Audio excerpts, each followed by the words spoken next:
புகை. இந்த புகை என்ன அப்படின்னா, இது வந்து நியூக்ளியர் வார். இந்த நியூக்ளியர் வார் எப்படி யாருக்கும் வரக்கூடிய நியூக்ளியர் வாராக இருக்கும் அப்படின்னு பார்த்தோம்னா, நேட்டோவுக்கும் ரஷ்யாவுக்குமான நியூக்ளியர் வாராக தான் இது வந்து இருப்பதற்கு பாசிபிலிட்டிஸ் இருக்குது. ஏன்னா இவங்க 2 பேர் மோதினா மட்டும்தான் உலகம் மிகப்பெரிய ஒரு நியூக்ளியர் அபாயத்தை வந்து சந்திக்கும். இது நடந்தால் தான் இதுதான் மிக முக்கியமான அடையாளம். இன்றைக்கி எஸ்கடாலஜி தூக்கி ஓரம் வச்சுருங்க. உலக அரசியல் கவனிக்கக்கூடிய எல்லாருமே என்ன நினைக்கிறாங்கன்னா, கண்டிப்பாக இதை நோக்கி தான் உலகம் ட்ராக் பண்ணிட்டு போயிட்டுருக்குது. இந்த ரஷ்யா உக்ரைன் பிரச்சனை இதோட முடியாது. இன்னைக்கு இப்போ வந்து பார்த்தீங்கன்னா அடுத்தடுத்த கட்டத்தில் போயிட்டுருக்கு. இன்றைக்கி என்ன தேதி? 15.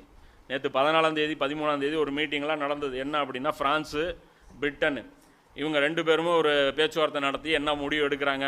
ஒரு பேச்சுவார்த்தை போயிட்டுருக்கு. அது முடிவு என்ன எடுக்க போகிறாங்கன்னு தெரியல. அதில் என்ன இப்போதைக்கு என்ன அந்த மீட்டிங்குடைய மைய கருத்துன்னு பார்த்தோம்னா, அங்கே இருக்கக்கூடிய ஒரு